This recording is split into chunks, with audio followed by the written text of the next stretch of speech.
Hello, hello. Okay. Keith and Nadine are going to leave in a minute, but they will answer some questions if there is anything that you want to ask them before they go. So if there's anything you thought of over your team, please say. If anybody wants my telephone number or email, I'll leave these here and you can pick them up, okay? But because we don't have it in the brochure, for obvious reasons, the brochure all over the hospital, we'd get everybody wanting, can we have my free massage? What's wrong with you? Nothing, but I'd like a free massage. And I'm afraid Joe Public are like that. But if there is anything you thought of... Is there a hand? No? Oh, I wish you a good evening and thank you for listening. And as I say, I always do things for you guys because you are so interactive, which is wonderful.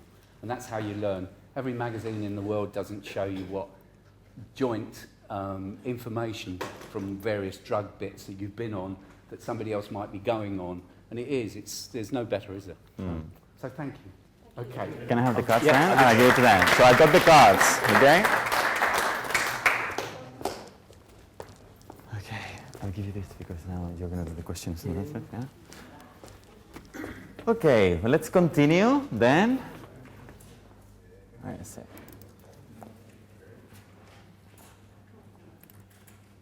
Okay. So now, hello, hi. How are we doing? Very relaxed? Can we continue? Okay, so just follow up with Keith and Nadine performance and the workshop. Just a reminder that the videos are going to be uploaded in the royal-free neuroendocrine website. So if you want to see the Philippos talk again, to go through in more detail and at your pace, and you want to see again how Keith was doing the massage so softly and slowly, that information will be uploaded in the next week or so. Okay? And now following that up, we will continue by talking about complementary therapy in neuroendocrine tumors. So there's different types of complementary and alternative therapy. We will talk about the role of the National Health Service at providing these type of therapies. It's not always easy. In fact, the referrals to complementary and alternative therapy are very minimal. Then we will check about the difference, we will discuss the difference between alternative and complementary therapy. In a lot of the literature, they are exchangeable, but there is a subtle difference between the two that is important. We will also evaluate the evidence that suggests if it's better one therapy or the other, and then the regulation that rules this type of therapies, because it is not the same body that it does for nurses or doctors in a hospital or in primary care. So there's many different types of complementary therapy, and there's you can search it as well in Google or in the internet, and it comes into a group called CAMS, for complementary and alternative medicine. So we all know what is acupuncture. They put little needles across different pressure points in order to release the pain.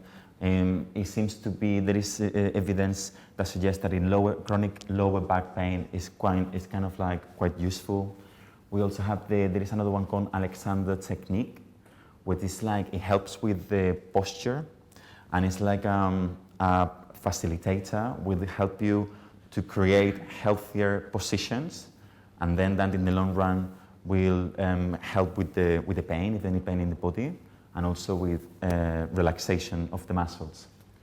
Then aromatherapy, they uses oils, smells, in order to change your mood, in order to help you with changing your cognitive and physical well-being. Then there is also chiropractic, where it goes a little bit more aggressively. Maybe aggressively is not the word, but it's a little bit more intrusive, a little bit more pressure, more pressure than a massage. Sometimes even it cracks some of the bones. Not like breaking them, but this is something that we will go through a little bit later. Also herbal medicine. Herbal medicine, it's in a very gray area for neuroendocrine tumors because it's possible that some of the remedies that they can provide, they can also interact with some of the treatments, and there is no research in order to, if that's the case. We don't have that information. Then homeopathy, naturopathy, osteopathy, you can see there is many different types of complementary therapies. But what is the role of the NHS in the complementary therapy? There is limited research because the NHS is based on evidence in order to refer treatment. We just had Philippa saying before that the radio-targeted therapy, it's in the process of being withdrawn because there wasn't a randomized controlled trial saying that the treatment was better than nothing or better than the placebo. We know our experience, it tells us that the radio-targeted therapy is a very good treatment, but there has to be solid evidence in order for the NHS fund these treatments. So in the case of the complementary therapies, the issue is that there is very limited amount of these trials, called randomized trials, to suggest if this evidence is actually beneficial or not. But it is on guidelines. The National Institute of Care Excellence, NICE, they have guidelines of which complementary and alternative therapies are suggested. And we'll go through in some of these guidelines later on. And then, for example, the ones that they already recommend strongly, it would be the acupuncture for the chronic lower back pain, and also the Alexander technique for Parkinson's. Not really sure exactly what it is, but there is evidence to suggest that people with Parkinson's, helping them with the posture, it helps them with maintaining their independence for longer.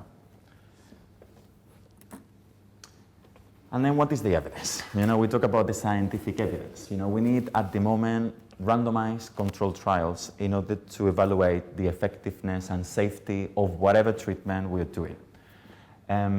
So for instance, the very basic type of trial, it would be people is randomized to one treatment or another. We don't know which treatment is being given to the patients. Then the people who's been on placebo, it's followed over time. Then the people who has been on the active treatment or the active intervention is also followed over time. And then the outcomes are compared between the two groups. And all this is blinded. The physician doesn't know which treatment you're having. You don't know which treatment you're having. And it's only at the very end of the trial where the results are disclosed. The reasons to do this is because of the placebo effect. If you are giving a treatment, just because someone is giving you something, it might have already a beneficial effect in your body. It could be psychological, your psychological well-being, your quality of life, and can even be physical. So we need to have a group of control that they don't know what they're having, but they are given something, they're believing they're given something in order to really compare the effectiveness of the treatment. Unfortunately, for the complementary therapies, this amount of trials are lacking. Then the NHS evaluates the cost effectiveness of the treatments, and mainly it focuses on the safety. So for example, if there is no evidence that a treatment is beneficial, but they know that the treatment, the complementary therapy is safe, then the NHS recommends it as something that can help you with the stress, with your quality of life, with your well-being, despite not having evidence, scientific evidence to say that it's actually beneficial. That would be, for example, like the massage therapy, the workshop that Keith has just done. Very soft, very gentle, it's relaxing. It's like, what is the evidence? Is that controlling the condition? Is that helping the tumors not to grow? Or is it helping in controlling the symptoms? We don't know, but it just feels good and it's safe. Okay? And then... what is Alexander technique? Say again? What is Alexander technique? Yes, the Alexander technique. The Alexander technique is a procedure from which facilitator, it goes through different postures with you. It helps to have a healthier posture. For example, the way you're sitting on the chair, it might not be the best way. And then during the consultations, they will help you to have more anatomic and ergonomic positions. And they will put some pressure in the areas that, that we get these bad habits. And then at the end of the day, we have a little bit of that back pain, or that shoulder, or the way we carry bags, or this kind of thing. So it's like something that it helps to improve the positioning throughout your daily activities. Okay. So there is no much evidence from randomized trials whether this is actually beneficial, but it's recommended by the NHS because they know that it is not, it's not unsafe, it's actually very safe, and patients report it as something very useful. Yes, and then for example, there was also recommended in the NICE guidelines acupressure, pressure with water, in order to help with the morning sickness. Then how these therapies are regulated. Before going through how they're regulated, there is a very subtle distinction between the complementary and alternative. Complementary would be something that is not trying to replace the treatment that you're having. Complementary would be on top of the treatment, like the workshop of the massage therapy. That doesn't replace your treatment, it just adds on top of it the relaxation and the treat. And then on the other hand, the alternative treatment, it's when the holistic medicine is an approach in order to replace the actual treatment. That's where the treatments, the alternative treatments are not encouraged by the NHS. I will go through the guidelines in a little bit. Then how these complementary and alternative treatments regulated, but unfortunately are not very well regulated, because it's something that there is no registries in most of them. You know, a physician might have many years of experience and may have done loads of workshops, and some others they will not. And there is no way of checking this. For example, it is for osteopathy. There is good registries for osteopathy, for acupuncture, for Alexander technique, but there isn't for herbal medicine. You know, there isn't for other. So you have to be a little bit careful how we refer ourselves for these therapies. We will go through how to do it. And then the therapies which are not in solid, carefully detailed registries, they tend to be in associations. They tend to be in volunteer registries. So we need to have we need to trust the association, we need to gather information in order to trust the treatment that they're going to provide us. So then there is a professional misconduct process if you get harm from the complementary therapy or from the alternative therapy. And then this link, you can check it later, it will be on the website. You know, it's the same process to complain as if you are given the wrong treatment, like the normal treatment in the NHS, okay? Then if I decide to go for complementary and alternative therapy, how do I choose a good practitioner? For them, first, it's very important to consult the GP. You know, like that there is something that the conventional hospital treatment is not reaching, and you don't want to keep on taking certain amount of tablets for painkillers, and you read about acupuncture, you read about the Alexander technique, and you would like more information. So the first step would be to see the GP. Most of GPs, although they will not be able to refer you, they will be able to provide you with information in order for you to make an informed decision about which complementary therapy is the adequate for you.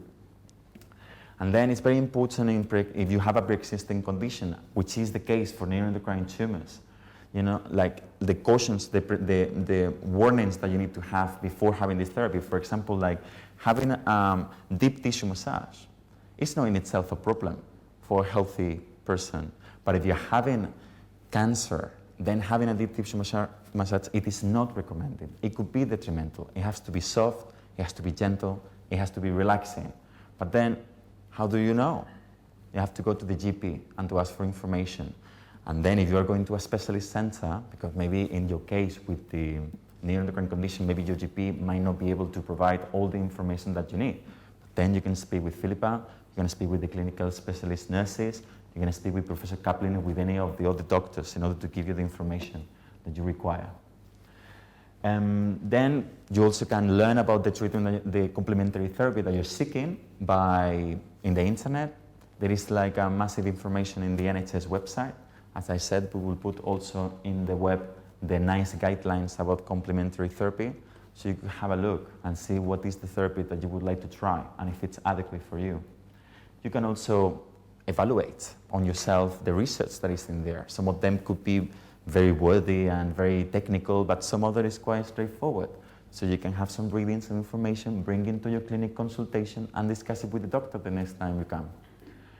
And then selecting a practitioner. This is the NHS website where it gives you like a link to registries where they are trustworthy in order to select practitioner for the complementary and alternative therapy.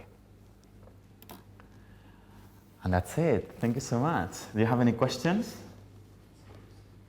about the complementary therapies and alternative therapies? All clear? Well, thank you so much.